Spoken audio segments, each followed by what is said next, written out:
So the decision training model, as you see, figure 1 gives you an overview of the decision training model, cognitive skills, cognitive triggers and decision training tools. Modelling is a decision training tool within a training model. It can be impacted by and influenced by a range of coaching strategies such as modelling. So modelling is the use of instruction and demonstration. So you would instruct the skill and then demonstrate it, but you can also link them in, so demonstrate and instruct at the same time. The better your instruction and demonstration are, the better the participant will perform the skill. And it can occur before and during the performance.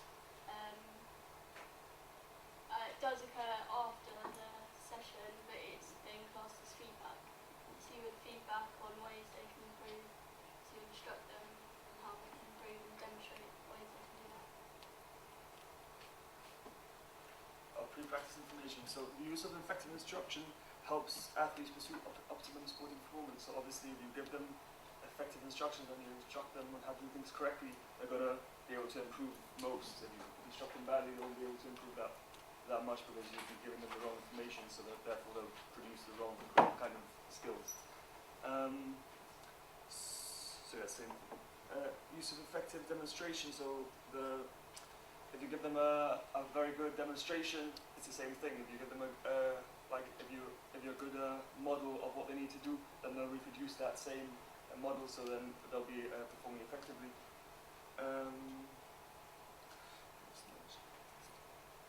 So dependent on existing skills of the learner and types of tasks they're taught. So if the learner that you're teaching isn't very skillful, then if you just use demonstration, that's not really going to help them that much. You're going to need to instruct them a bit more.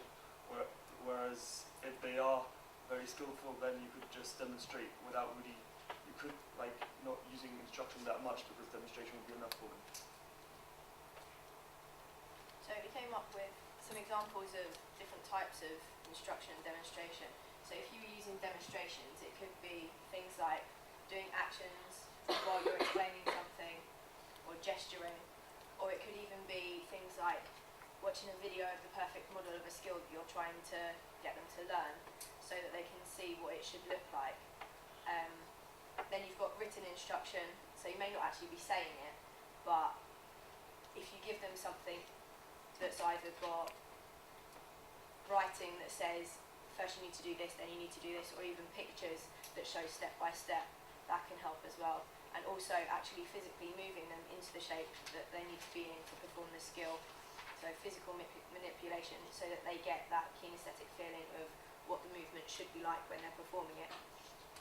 With instructions, it's not just about this is what you're doing and this is how you're going to do it. It could be a team talk at the beginning of a match. It could be giving them teaching points throughout the session, and it could also be talking through the drill that you're doing. We come up with some strengths and limitations of modelling. So one strength would be teaching the actual skill correctly, so you give them good instructions and the correct way of performing the skill, then they'll be able to have a high success rate, hopefully. If they're confident in doing that skill, then when they're put into a game situation where they're competing against somebody, the process of making the decisions of which movements they need to move to be able to succeed in what they're doing becomes easier for them, because it becomes more natural.